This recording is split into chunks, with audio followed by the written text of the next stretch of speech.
आदित्याय नमः। मैं मीनू शर्मा आप सभी का आपके अपने YouTube चैनल की कथा टीवी पर स्वागत करती हूँ। सभी को मेरा राधे राधे। और आज की इस वीडियो में आप रसपान करेंगे रविवार की पवित्र कथा का ऐसा प्रसंग जो हमें सूर्य देव की साक्षात कृपा का अनुभव कराएगा। तो देखिए, जो भी भक्त सूर्य भगवान का यह व्रत करते हैं तो उन्हें यह व्रत 1 वर्ष या 30 रविवारों तक अथवा 12 रविवारों तक करना चाहिए। और रविवार के दिन सूर्योदय से पहले ही बिस्तर से उठकर शौच एवं स्नान आदि से निवृत्त होकर हो सके तो स्वच्छ लाल रंग के वस्त्र पहनने चाहिए और उसके बाद घर के ही किसी पवित्र स्थान पर भगवान सूर्य की मूर्ति या चित्र स्थापित करें। उसके बाद पूर्ण विधि विधान से गंध पुष्पादि से भगवान सूर्य का पूजन करें और पूजन के बाद व्रत कथा सुने और व्रत कथा के बाद आरती करें और उसके बाद सूर्य भगवान का स्मरण करते हुए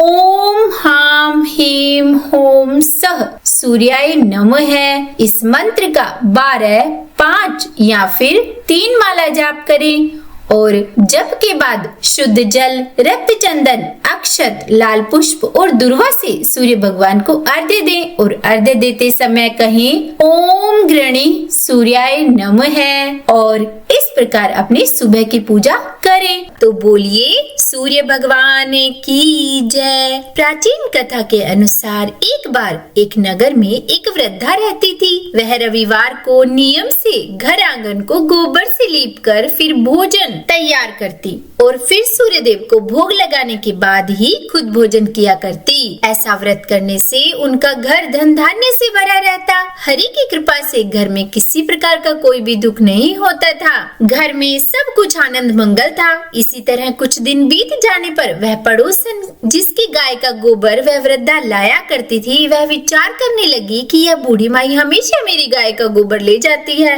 यह सोचकर एक दिन उसने अपनी गाय को घर के अंदर बांध दिया और फिर तो वह हर दिन ही अपनी गाय को घर के भीतर बांधना शुरू करने लगी। इधर गोबर न मिलने पर बूढ़ी माई रविवार के दिन अपने घर को लीप नहीं पाई, इसीलिए ना उन्होंने भोजन बनाया और ना भगवान को भोग लगाया और ना ही खुद भोजन किया। इस तरह उन्होंने निराहार व्रत किया। सुबह से शाम, शाम से रात हो गई और वह बूढ़ी माई भूखी ही सो गई। तब फिर रात में भगवान ने उन्हें स्वप्न में दर्शन दिए और भोजन ना बनाने और भोग ना लगाने का कारण पूछा। तब बूढ़ी माई ने सूर्य देव को बताया कि गोबर न मिलने के कारण आज वह भोजन नहीं बना सकी।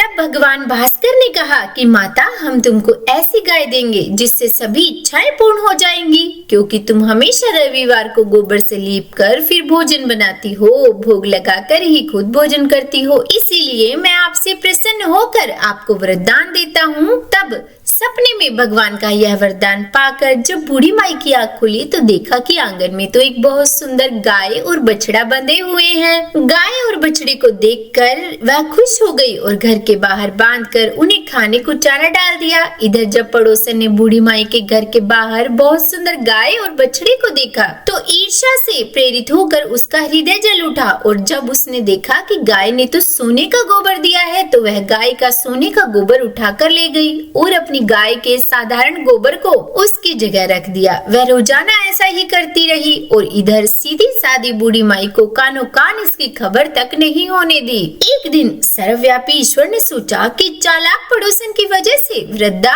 ठगी जा रही है। तब एक शाम उन्होंने अपनी माया से बड़े जोर की आंधी ला दी। आंधी के डर से वृद्धा ने अपनी गाय को घर के भीतर बांध लिया। जब गाय ने गोबर दिया तो वह हैरान रह गई। फिर तो वह रोजाना अपनी गाय को घर के भीतर ही बांधने लगी। उधर पड़ोसन ने देखा कि गऊ घर के अंदर बंधने लगी है और वह सोने का गोबर उठाने में कामयाब नहीं हो पा रही है। तो कुछ उपाय ना देखकर एक दिन पड़ोसन ने राजा के महल में जाकर सारी बात बता दी। पड़ोसन ने राजा से कहा कि महाराज, मेरे पड़ोस में एक वृद्धा के पास एक ऐसी गाय है जो आप जैसे राजाओं के ही योग्य है और वह गाय रोजाना सोने का गोबर देती है। आप सोने से प्रजा का पालन कीजिए। वृद्धा भला उस सोने का क्या करेगी? राजा ने जब यह बात सुनी तो सुनकर अपने दूतों को वृद्धा के घर जाकर गाय लाने की आज्ञा दे दी। वृद्धा सुबह सुबह ईश्वर को भोग लगाकर भोजन ग्रहण करने ही जा रही थी। तभी राजा के सेवक गाय खोल कर ले गई। यह देखकर वह बहुत रोई, चिल्लाई, लेकिन कर्म कर्मचारियों ने एक न सुनी। उस दिन फिर वृद्धा गाय के वियोग में भोजन न कर पाई और रात भर रो रो कर भगवान से गाय को पुनः पाने की प्रार्थना करती रही। वहीं दूसरी ओर राजा गाय को देखकर बहुत प्रसन्न हुआ। भगवान ने रात में राजा को स्वप्न में कहा कि हे राजा, गाय वृद्धा को लौटा देने में ही तुम्हारी भलाई है। रविवार के व्रत से प्रसन्न होकर मैंने उस वृद्धा को यह गाय दी थी और सुबह जैसे ही वह उठा तो सारा महल गोबर से भरा दिखाई दिया। राजा यह देखकर घबरा गया। सुबह होते ही राजा ने वृद्धा को बुलाकर बहुत सारा धन देकर सम्मान सहित गाय और बछड़ा उसे वापस कर दिया। उसके साथ ही पड़ोसन को बुलाकर उचित दंड भी दिया। ऐसा करने से राजा के महल की गंदगी दूर हो गई और उस दिन राजा ने नगरवासियों को आदेश दिया कि अपनी समस्त कामनाओं की पूर्ति के लिए वे सभी रविवार का व्रत रखा करें। और जब प्रजा ने रविवार व्रत का पालन करके कथा का श्रवण किया तो उन सब के घर में भी सुख समृद्धि धन के भंडार भर गए। ऐसी है रविवार व्रत की महिमा। तो बोलिए सूर्य नारायण भगवान की जय। हे सूर्य भगवान, आज की यह कथा कहने, सुनने या सुनाने में हमसे कोई गलती हो गई हो तो हमें क्षमा करना। देखिए, इस दिन व्रती को सात्विक भोजन एवं फलाहार करना चाहिए। अगर भोजन करें तो भोजन में गेहूं की रोटी, दलिया, दूध, दही, घी और चीनी खाएं। पर हाँ, इस व्रत में नमक का सेवन बिल्कुल भी नहीं करना चाहिए। मान्यता है कि इस व्रत को करने से मनुष्य को मोक्ष प्राप्त होता है। इस व्रत के करने से स्त्रियों का बांझपन दूर होता है, मनुष्य के सभी पापों का नाश होता है और मनुष्य को धन, यश, मान सम्मान तथा आरोग्यता मिलती है। देखिए, हो सके तो इस दिन आप आदित्य हृदय स्तोत्र का जाप अवश्य करें। देखिए, इस व्रत के कुछ नियम हैं, जैसे कि आपको इस दिन सूर्योदय से पहले ही उठना चाहिए और इस दिन काले, नीले